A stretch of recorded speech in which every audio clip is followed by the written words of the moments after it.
Faza tô misarseho miaraka amy DJ Dim ikosykely zay momba fanao kofboy fanao lehilahy rehefa eny andalana eno kely ange tena izy ty fa tsy blagy mba fantatrareo veo ny fomba ny lehilahy nizaniza rehefa bandy nakasy na vazaha vo misy tovavy mandalo ny arabe akotry ny anabavy maso efa mandeha misy mivadiky asin'oby te ikozy hoe andraso ny sasamy misioko sasamy manao pimaso tsy mila hoe bogosy io na rasta na sola fa mila mahay miresaka na bandy manambola io tsy mifidy tona na ketrika nanandry na zandry mbola mianatra na zoky efa mitiandry fantatrany daolo otra ny arety na virus na mitondra katikaty reo na ny any anaty bus tsy haiko hoe inona mampierikina mavarina tare avy tolovy sa le zavatra warina tsy misy miala maina sy pakely sy madamba fa tsy haiko tamin'ny andro ny dradama efa rety ny kambanana ve mijery vehivavy eny andalambe na madimozely hoana ramatoa tsisy miala maina voko efa rety ny kambanananga raiky tapisaka ho atsika lehilahy ny sasany aza efa razokiny be mbola mierikeriky eny andalambe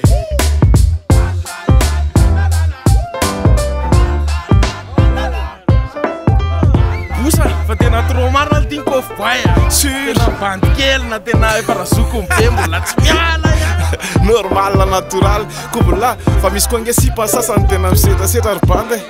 eno kely ndray nge ty eno kely ty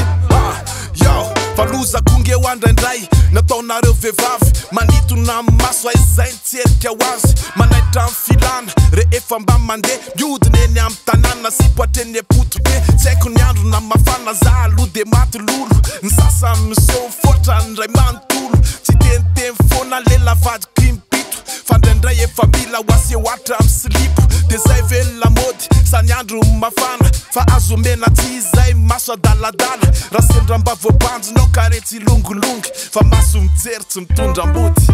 efa rety ny kambanana ve mijery vehivavy eny andalambe na madimozely hoana ramatoa tsisy miala maina voko efa rety ny kambanananga raiky tapisaka ho atsika lehilahy ny sasany aza efa razokiny be mbola mierikeriky eny andalambe fa tiany tena mampime kozika amin'ny fatsy koa eny andalana efa miaraka amin'ny vady ry zalahy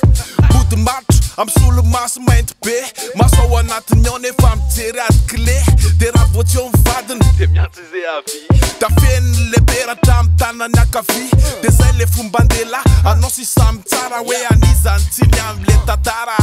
efa rety ny kambanana ve tsy misy mahakely io na mahalehibe na madimozely hoana efa madama samy mampiana ana ka iza mitsika zala iza no tsotratra lay fakapana mijery vehivavy eny andalambe raha tsy de hoe efa pete